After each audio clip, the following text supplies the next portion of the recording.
New tracks for Thomas.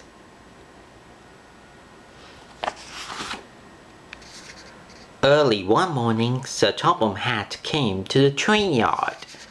"Good morning, Thomas," he said. "I have big news. We are adding a passenger train to freight branch lines. Because you have been doing such a good job, we want you to pull a new train once a day." "Oh, do not worry," Thomas told him in a boastful way. "I can do it. It will be easy." The other engines weren't so sure. "You must go slowly at first," Edward said. "You must listen to your driver and be careful not to get lost." Thomas was too excited to pay attention to old Edward. He might have trouble with new tracks, Thomas thought, but not me. I am a really useful engine. That's why I am getting another station.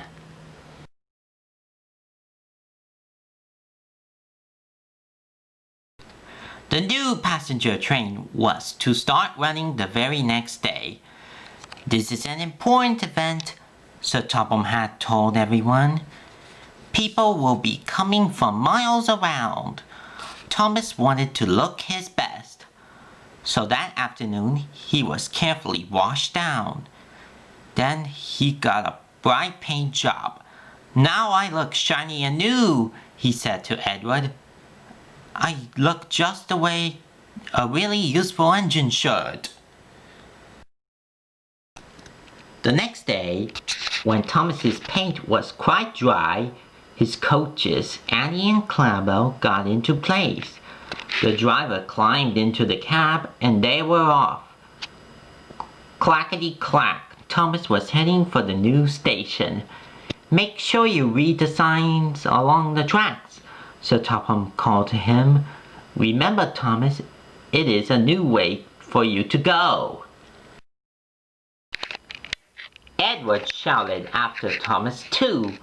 "Be careful," he said. "You don't want to lose your way." But Thomas wasn't listening.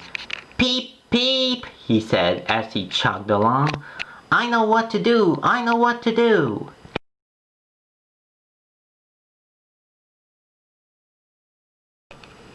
Soon Thomas picked up speed. "Clackety-clack, clackety-clack. Slow down," said his driver. "We have to be sure we are going the right way." But Thomas only went quicker. He did not listen to Sir Topham Hatt. He did not listen to Edward. And he was not going to listen to his driver either. "Peep, peep, I know where to go," he said. "I know where to go."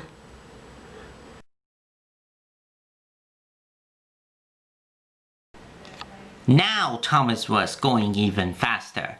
He whizzed past houses. He sped past farms and lakes. Clackety-clack, clackety-clack. Signs went by in a flash. "Slow down," his driver said again. "We must read the signs." But Thomas didn't stop to read them. He wanted to get to the station as fast as he could. He wanted everyone to know he was a really useful engine.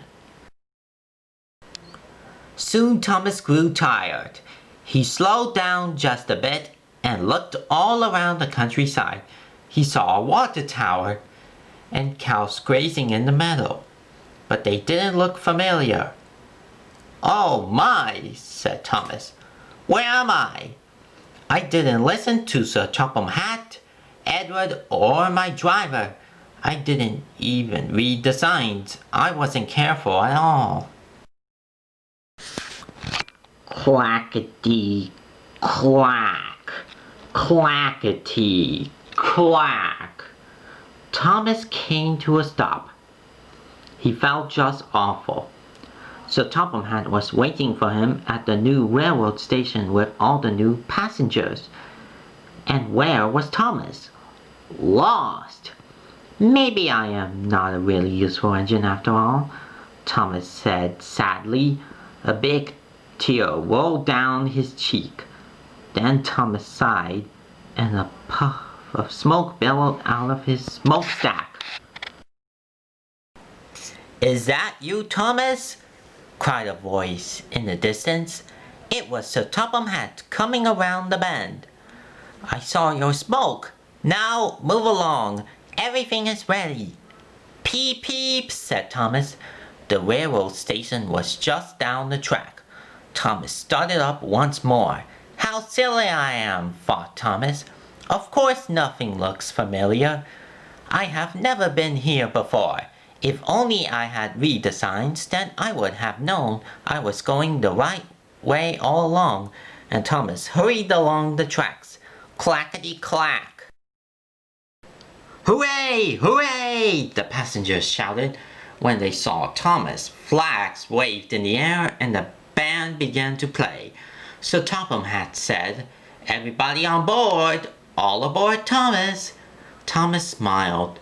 He was at the new railroad station, and just in time. But then Thomas looked at his driver. He looked at Sir Topham Hatt. They did not look pleased, and Thomas knew something still wasn't right. "I am sorry," he said to both of them. "I should have listened. I should have been more careful. Then I would have known I wasn't lost. I would have known I was going the right way all along." Back at the train yard, Thomas said the same thing to Edward. "I should have listened to you," he told his friend. "I should not have gone so quickly." Now Thomas was happy. He knew next time he'd do it right. Next time he'd be a really useful engine. And sure enough, Thomas was. Clackety-clack, clackety-clack. The following day, Thomas puffed carefully along the new tracks and headed straight to his new station.